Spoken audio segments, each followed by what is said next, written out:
Hey guys, well, it's about a month or probably even a little bit more after I planned to do this, but today we are finally going to start looking at some Sega Saturn games, specifically Nights into Dreams.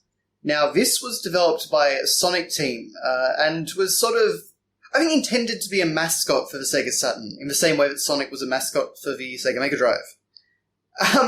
Really, that didn't happen so much. Nights has always had a cult following, but not really ever gained mass appeal. It's a bit of a strange design. You don't really know.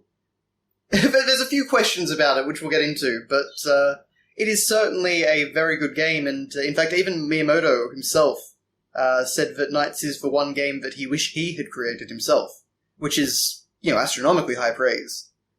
So, this is a Japanese version of Nights into Dreams, and all my Sega Saturn games are Japanese, and they have several interesting elements. They have a surprising amount of English, as you can already see. It's a dream paradox.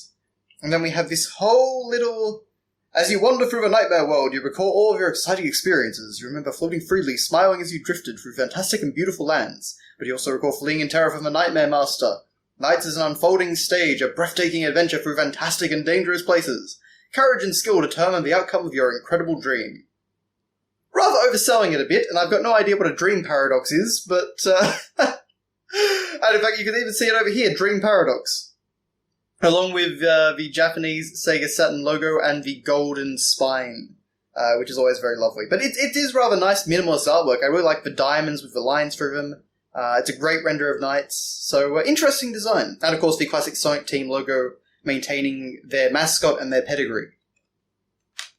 Okay, so on the side here we have the Japanese spine.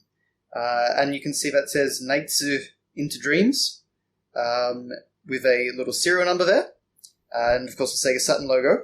But if we actually flip it over here, we have an English spine, so it actually says Nights in English. And this is one of the fascinating things about Japanese Sega Saturn games, is they have two spines, one in Japanese and one in English. So if you have a shelf and you want to display your games and know what you're actually picking out of a shelf, you can just put the English side of the spine facing outwards, and that's that. Really bizarre, I've got no idea why they did that.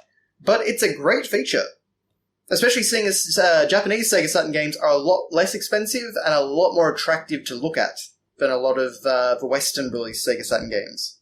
And of course there's a lot more Japanese Sega Saturn games. Okay, so over here, I apologize about the light, just trying to balance everything here. So we have a bunch of different renders in their 90s glory. So of course we've got a creepy little Nightopia there, which is essentially the predecessor to the Chow from the Sonic Adventure games. We've got our main two human characters, Elliot and Clarice. One of those sort of things. This game isn't really big on story, it just has cutscenes at the start and the end. And the start only if you wait on the title screen. And then we actually get some screenshots showing off the game's incredible 3D graphics. And Nights is actually a really nice looking game for the era. I don't know if we've got an actual date. Yes, 1996. So this is a very nice looking game. Very colourful, has this very unique art style in general. It holds up really well. It's one of those games that really does show that the Saturn could do 3D if you had the right engine and the right tools and the right know-how. Unfortunately, Sega weren't very keen on sharing that tools or the know-how, which is why one of the incarnations of Sonic Extreme got cancelled, but, that's just the way things go, unfortunately.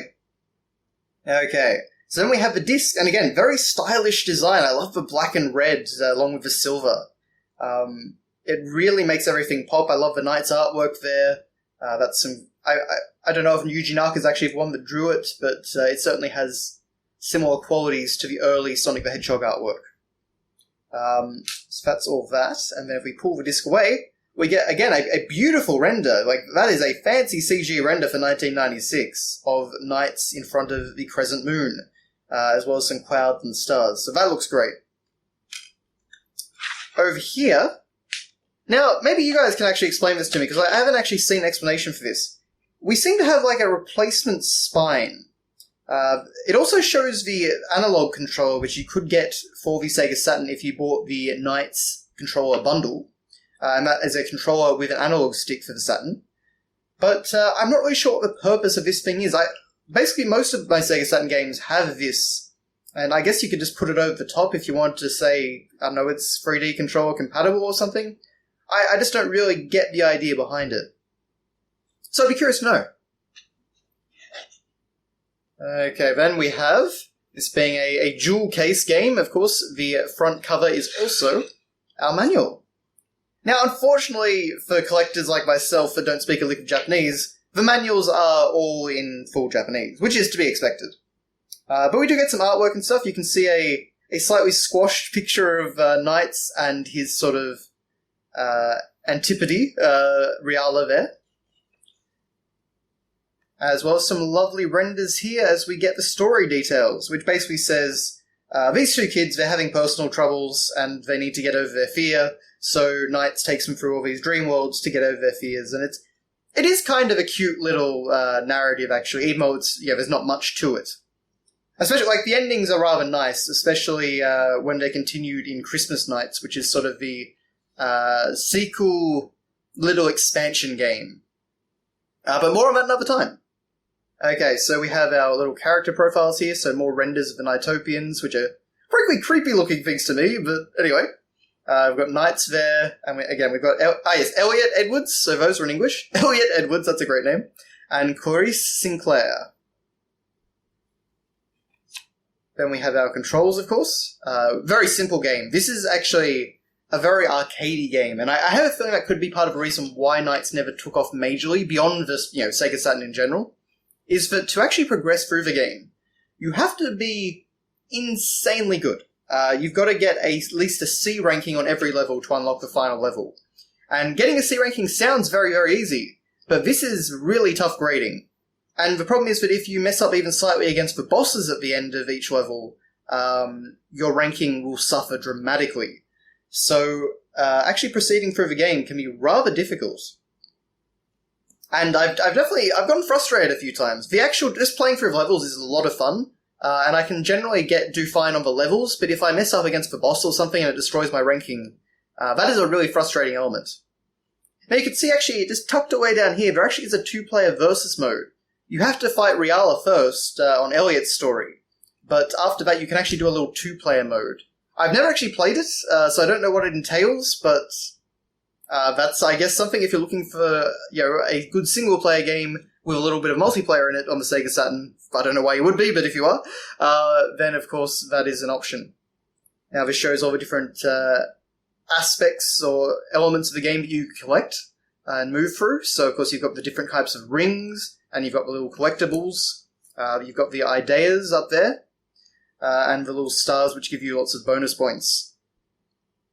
As well as some of the more unusual aspects, like the cages containing a lot of the little blue orbs, and the special, trick rings where you can do stunts. Different things like that. There are several different elements to this game. Then we have basically a level list, showing each of the weird icons that represent them, as well as a picture of the level itself. A nice, beautiful render. So Spring Valley, the ideal. Mystic Forest, the possibility. Soft Museum, the confusion. Splash Garden, the affection, Frozen Bell, the consciousness, and Stick Canyon, the revival. And then, of course, there is one final level where you fight this lovely chap over here, Wiseman. So unfortunately, these characters don't actually have English next to their Japanese names, but I believe that one was Puffy or something like that, and I think that one was Gullwing. Those are some of the bosses. But we also do get to see some of the enemies, and, Riala, Wiseman, Jackal, I think that guy was, or something like that. That may have been the card guy, I can't remember. Again, it's not really stuff that comes up in the actual game itself, so it really doesn't matter. And then some stuff about the A-Life system, where basically the Nightopians remember how you react to them. So it's sort of this advanced AI running in the background and taking up a lot of space on your Sega Saturn memory. But essentially, it will change the level music. The Nightopians will sing differently to the music and things like that. It's a bizarre system. I don't fully understand it, and I don't really think it's got a lot of depth to it like the Chow system, but you can definitely see the kinds of ideas that Sonic Team were experimenting with. But beyond that, we've just got this over here for the different websites. This is more or less the start of when you would include websites in your game manuals. Your sega.co.jp/Knights. You've got a fax number. That's great. All the different help phone numbers up there for Japan. and then the same sort of artwork that we've already seen on the back. But that is your look at Nights into Dreams on the Sega Saturn. As I say, it is a game that I think is really enjoyable just to play. In terms of actually getting the scores and trying to unlock the final level, I think it can be a bit of a pain. But I will say the final level is very good. The only problem I really have in general is the fact that everything is very arcadey and very time-based. So while it can be a very relaxing game where you can fly around and do loops and stuff like that, the fact that there's a constant timer ticking down, and that timer will lead to your death. Well, not death exactly. You can't die, but it leads to you always getting an F mark, and also you being thrown out of nights and going back to playing as the children, which is annoying. It kind of puts pressure onto what would otherwise be a really pleasant, relaxing game. And it's understandable because there's not a lot of levels and there's not a lot of content, so they need to sort of stretch it out somehow. But it's just one of those things where I think the game would be better if maybe it just had a more relaxed pace. But the game itself is really enjoyable, and I do think, particularly if you're a Sega fan and a Sonic Team fan, it is definitely an experience worth checking out.